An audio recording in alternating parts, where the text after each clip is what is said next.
परॾेही ख़बरूं इदारनि मूजिब अमेरिका रूम के वॾे समुंड में मौजूद पंहिंजे जंगी जहाज़नि वसीले शाम के शहर हम्स में शहीरात एयरबेस ते 60 टामाबाग क्रूज़ मिसाइलनि सां हमलो कियो, जंहिंमें शामी हवाई फ़ौज जे जहाज़नि ऐं ॿारनि वारी स्टेशननि खे निशानो बणायो वियो।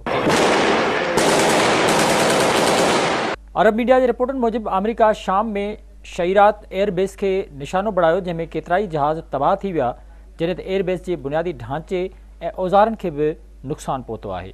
पेंटागोन अख़्तियारनि पारां अमरीकी कार्रवाई जी तस्दीक़ कंदे चयो वियो त रूस खे हमले खां अॻुवाट इतलाह ॾिनो वियो हो, जॾहिं त ईंदड़ हुकुमनामे ताईं फ़ौजी कार्रवाई रोकी वई आहे। ॿिए पासे शाम अमरीकी फ़ौजी कार्रवाई खे जारियत करार ॾींदे उन जी सख़्त लफ़्ज़नि में मज़म्मत कई आहे।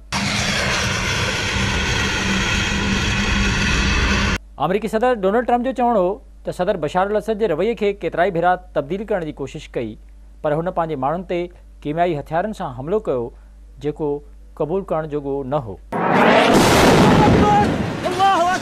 सदर चवणो त शाम में हमलो अमरीकी मफ़ाद में कयो वियो ऐं रुॻो टारगेटेड फ़ौजी कार्रवाई जो हुकुम ॾिनो आहे।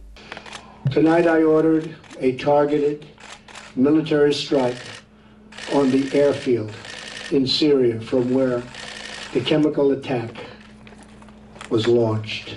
शाम में हलंदड़ घरूवेड़ जे ख़ात्मे जे हवाले सां मुहज़िब मुल्कनि सां ॻाल्हि ॿोड़ कई वई, पर शाम सलामती काउंसिल जे हुकमनि खे बि थुॾे छॾियो हो। Tonight I ordered a targeted military strike on the airfield in Syria from where the chemical attack was launched.